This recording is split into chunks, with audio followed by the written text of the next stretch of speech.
If you are a solopreneur, if you are trying to run a business all on your own, if you're just looking to start an online business, there's one thing that you 100% need to do. You need to consider having a virtual assistant to help you. Greetings from Mountain Desert Island, Maine. I'm going to share with you some experiences about working with virtual assistants. If you are a fitness, wellness, or a healthcare professional, if you're looking to move your business online, if you're already doing things online, and if you're trying to do everything all on your own, don't do that. Find some help. Get a virtual assistant. It can just make all the difference and definitely help you avoid burnout and actually make you more effective, more efficient, and really help your business.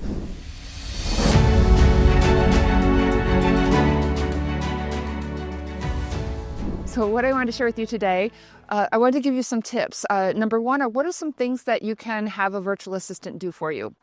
Then number two is, how do you go about finding a good virtual assistant? And then number three is, how can you ensure that your experience with a virtual assistant is a successful one? So let me just give you a little story here. I was super resistant to working with virtual assistants. When I started my business, maybe it's a little bit of wanting to control everything. But I was just really hesitant to hand things over to somebody else. Number one was like, what do I hand over to somebody else? Also, how do I give part of my business and my work over to somebody who does not know like the content? Like if they're not a subject matter or content, if they're not an expert in the area that I'm teaching about, right? Of course, I felt like I could do it best, right? I'm going to do it better. So if I have the time and if I can do it better, why don't I just do it?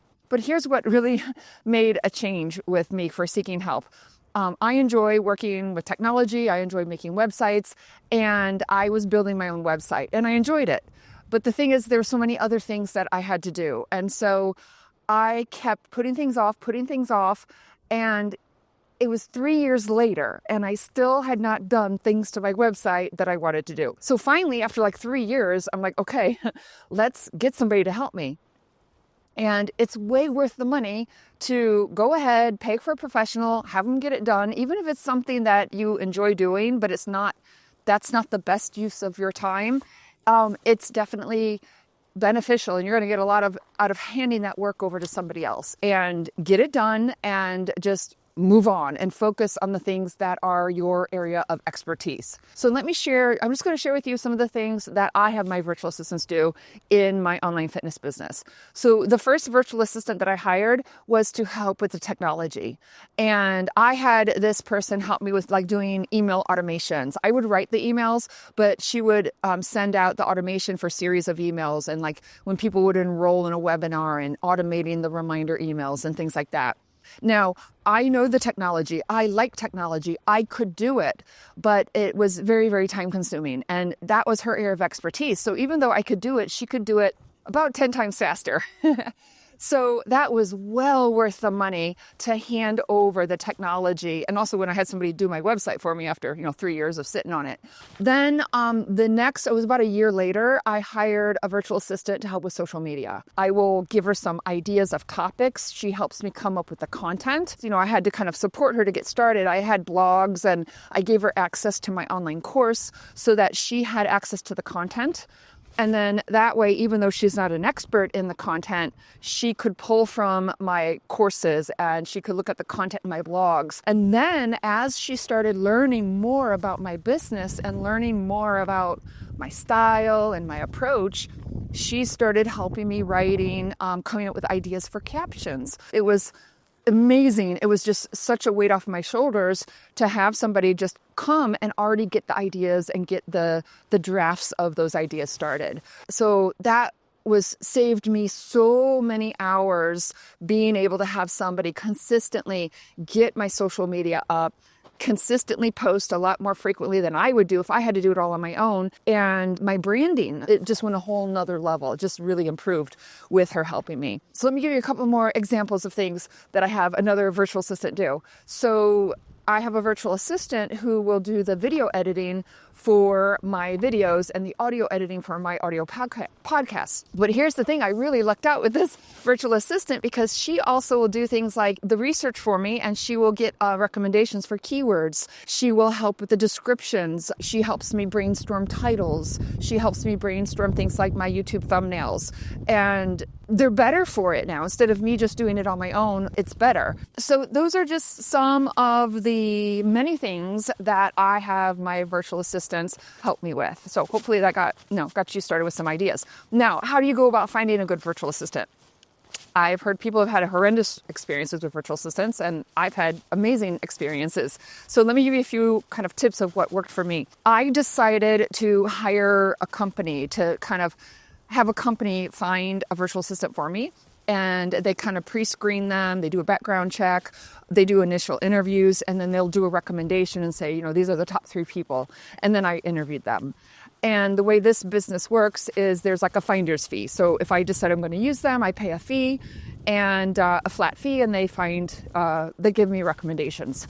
Now, if you would like to get information on the company and the person that I use to help find my virtual assistant, if you just comment or reach out to me or comment with this episode and say virtual assistant help, and I will message you and I will send you the contact information for the person who I used for my 2 amazing virtual assistants that I hired through them. If you want to know the interview questions, some of the questions that I used when I interviewed the virtual assistant, let me know. It was great to work with a company that, they were experts at this. And so they guided me through the process, and even gave me recommendations on like working with my virtual assistant and communicating with them. And they gave recommendations for, what kind of price range to offer.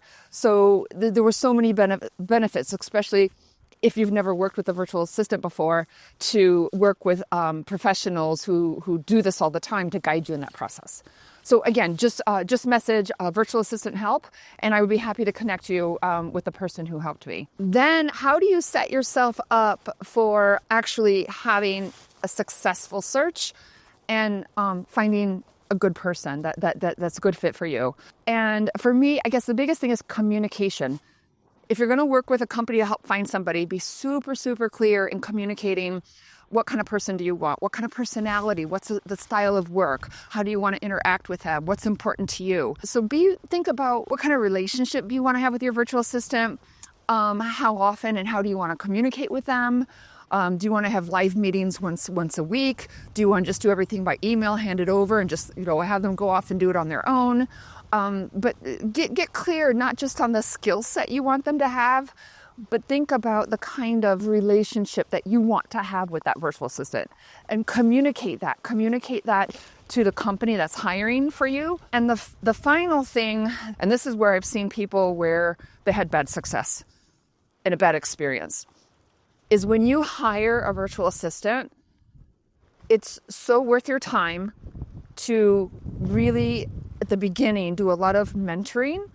Meet with them maybe once a week, communicate with them clearly, and really help them understand about the business, what it is they're doing, expectations, give them feedback, because, chances are they're not going to just come out of the gate running, doing exactly what you want, exactly the style you want, and in the manner that you want, right?